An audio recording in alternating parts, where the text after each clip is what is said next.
is coming out to be vocal and more loud. Yeah. Even as we head to 2027. Mbeere North or Embu County is in Mount Kenya. And Mount Kenya, as usual, is a very key region when it comes to election and voting. Because of the popularity, because of the numbers, because of the votes, and even because of the key leaders that will be contesting for presidency in 2027. Yes. So the by-election in Mbeere North was as a result of CS Ruto, who was the member of parliament, was nominated as the CS for public service. Okay. So that seat has been vacant for months. And now the race is to occupy that seat. We have seen the current Deputy President Kithure Kindiki camping in Embu. We have seen the former Deputy President Rigathi Gachagua and his friends, the likes of 𝐋𝐤𝐭𝐦𝐮𝐬, conducting campaigns. Gachagua is doing the door-to-door campaign. Yeah, I also saw him endorsing in a church. On Sunday. I remember on early September, Jubilee decided not to front a candidate in Mbeere North, but instead they promised to support the candidate for DCP party. Hey. Yeah. Wow, okay. But also we have another candidate for a party of Moses Kuria. I think it's called Chama cha Kazi. Okay. That is the third candidate. But the two main candidates are from UDA and DCP.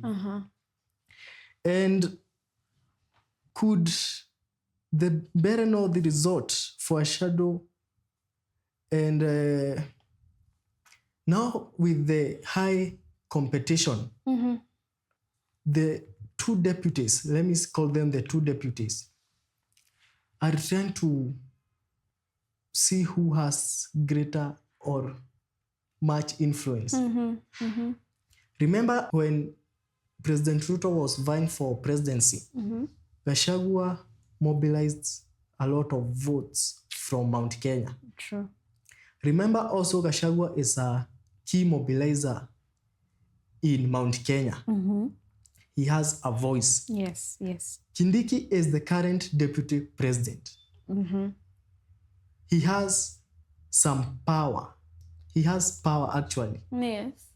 And being, relevance. And being in the government, of course, he has some influence, especially even when it comes to Mount Kenya, because he comes from Mount Kenya. Yeah. So this is a competitive race. UDA is in the race to try and see if it still have that influence, that popularity in Mount Kenya. Gachagua also. So the voting pattern here, will determine the side that still has influence up to now, even as we continue to 2027. And Alice, even as we continue looking at the Mbeere North by-election and the by-elections in general, what significance do you foresee as we head to 2027? Thank you for that question. First of all, let me concur with you. When I look at the battles of the deputies as people are mentioning them, you know, Kithure Kindiki is a deputy. Yeah, sure. So for Gachagua, it is more presidential based. And I think it's also the same aspect that comes in when with President Ruto, the current president, and with 𝐋𝐤𝐭𝐦𝐮𝐬 and stuff, and many more. And just as you said, when it comes to Mount Kenya, whoever is going to win, because there are so many constituencies around Mount Kenya Pia, it will be a reflection of the consolidation of power that they have. It will also be a mirror showing whether the grassroots movements that they had planned, the strategies are working. So for me, I think generally for all politicians, this is a pre-run for elections of 2027, which is going to allow them to either change their strategies or modify whatever that they have. When you say Mount Kenya, let's just now mention Rift Valley in general. The numbers that the different parties are going to take are going to speak out. They're either going to rubber stamp the prominence of, let's say, if it is President Ruto, if it is Gachagua, if it is Kalonzo, the dominance they have in Rift Valley, in also the other 5 regions of their country, you know. I'm also seeing how it's going to be when it comes to relevance. I'm also seeing that when I talk about strategies, especially for President Ruto, he's going to rethink his strategy for bottom-up economic, the better project, agenda, and that is how I'm seeing relevance. Relevance in the change of strategies, relevance in consolidation of power, grassroots movements, and the dominance that they're going to assert in themselves, Sasa, when they accumulate numbers. Just as I've said, it's also like a pre-run for the elections in 2027. Okay, a victory for UDA will be a sign of the ruling party has dominance in the region. A victory for DCP will be a motivating factor to continue campaigning, to continue mobilizing, and to continue maybe with the same strategy, or just like you have said, modify the strategy as we head to 2027. So these by-elections will influence the campaigning strategy. Very true. From the day of election to the day of the general election in 2027. And then I'm also seeing, let's say, okay, now let's not just focus on Mbeere North in general. Let's take it from one angle. Let's say President Ruto. We've said that there are 24 vacant seats across the country. That means constituencies, wards, all different counties are affected in different ways. So I was also analyzing and seeing if the party, through the different candidates that are vying for different seats right now for the by-elections, if they get to consolidate and take up the seats of areas that were known to be opposition, areas that were tough, or territories for the opposition, it's going to be an advantage for him and also a disadvantage to the opposition itself. An advantage because he's going to show that, by the way, Sasa, there is no opposition. They would have lost a lot of power, which is also going to show an area of weakness within their grab, within their power reach. It might demoralize some of them, by the way. And then, because citizens are citizens, they'll see, if you've lost by elections, then how are you expecting us to believe that you're going to win general elections? So I see it is also a psychological tool that will be used, because after they're saying, so we beat these guys in a small election like this, so you guys are coming with us in general elections, you get? That is something I'm saying. It will boost the confidence of the winners. Exactly. But remember also, in politics keep on changing. We are not saying that the outcomes of the by-elections are automatically the outcome of the general election in 2027. But these by-elections, according to me, can be a barometer to measure or to test what will happen in 2027. These tests might include the voter turnout, formation of alliances, the campaign strategies. It's going to cause a shift in everything the politicians will do, and it is going to influence how the people will turn out in 2027. If they don't turn out in these by-elections, most probably in 2027, the turnout will still be low. Yes. Yeah. You know, I'm also seeing that from the research that I did during the elections, during the by-elections, we're also going to, just as you've said, talking about coalitions.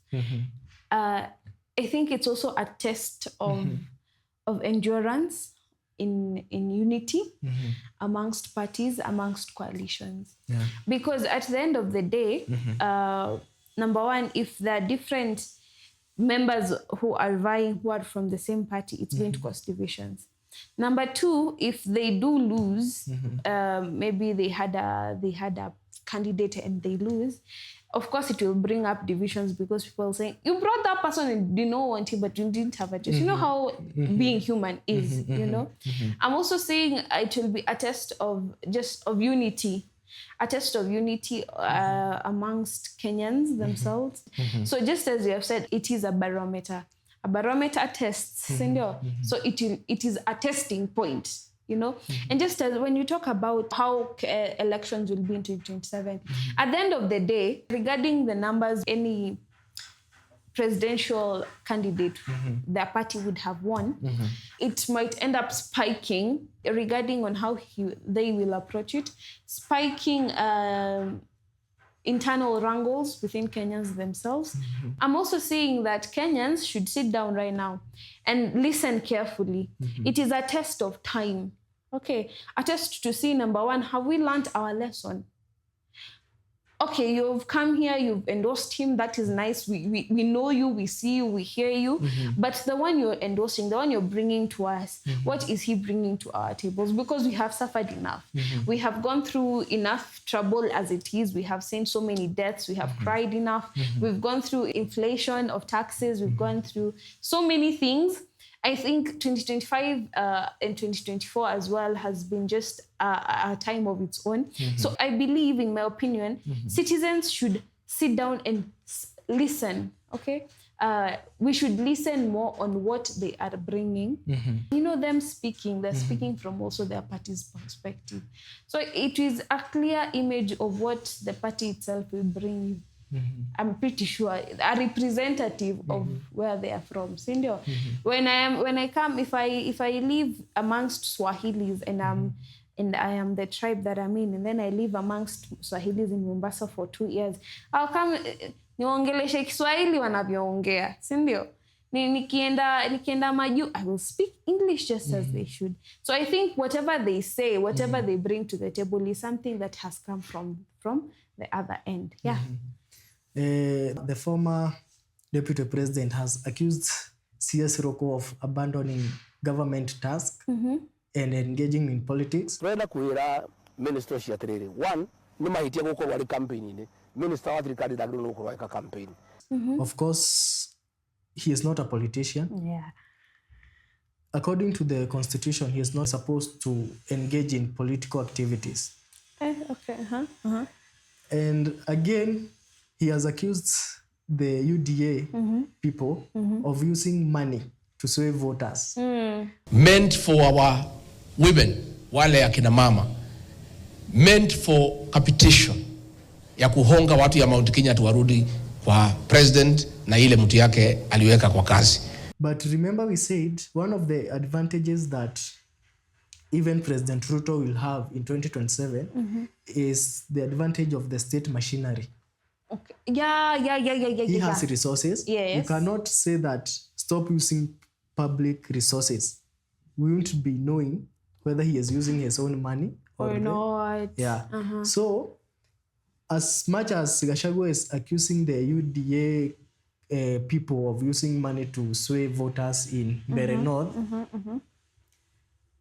I think he should come up with his own strategy. If he doesn't have money, what will he use? Because it's all about enticing people and bringing people to your side. Very true. So even in 2027, money will be circulated. Yes. And in Kenya, money is always circulated during campaigns, during political rallies, and it has been our culture. I think this by-elections, just as we've said here, it is a pre-run, a show of what will happen in 2027. We've talked about changing of strategies. They are going to evaluate. If it's President Ruto, he's going to evaluate, has this better project been helping? Do I still have a hold on Mount Kenya? Exactly. Do I still have a say in Rift Valley? When it comes to Rigathi Gachagua and his party, are my strategies working? Am I going to lose, or do I have a stronghold amongst the people, amongst the grassroots movements? When it comes to Kalonzo, if by any chance his party loses, if any of his members are vying, if his party lose whatever strongholds they have, what does it mean for them? Will they sit down? Will they back down? And then, I was sitting down and seeing there are so many new candidates. For presidential seat. Not presidential seat, in this by-elections. There are people who are running independently. Sure. And then I realized in 2027, maybe right now someone is not speaking, but a voice might arise, disrupting everything we know of as politics in 2025 right now. And in 2027, there will be a total shift. You see the way the late Baba died right after forming the broad-based government, which is now changing, as we have seen, as we are seeing the opposition sector, we are seeing politics changing as it is. So I think we should sit down and wait and realize there'll be a voice, if not one, very many voices. Yeah. I'm also seeing there'll be youth. Youths or not, there are voices that are going to arise, that are going to speak the language of the people. There are those who will be brought out, literally, let me say, birthed by Kenyans themselves, saying, this is our guy. This is our leader. This is our leader. As much as a leader is coming to them, I think it will come a time where President Ruto's greatest threat will be, not threat as in safety, but politically, will be a person endorsed by Kenyans themselves. You get? Yeah. Thank you so much, Neema. Thank you. For your insight. Thank you for being here with us today. Thank you. We have come to the end of our discussion. And just before we conclude, I would like you to say something to our viewers. I would just urge us to remember everything that we have said. Before you go choose the person you want to choose, don't choose them because of money. Let's keep integrity. I think it's also it's a time for us to really watch and learn. Just as IEBC is going to learn, because it is, it's 24 vacant seats. So I think it's a preparation for them as well. Yeah, sure. And keep with Talk TED podcast. We'll keep updating you. The Political Oracle with Dr. Michael Ndonye. I am glad to have come today. Like, share, subscribe, comment, hit that bell. Don't forget to watch a video. Yeah. Thank you so much, our viewers. Until we meet again, bye-bye. Bye-bye.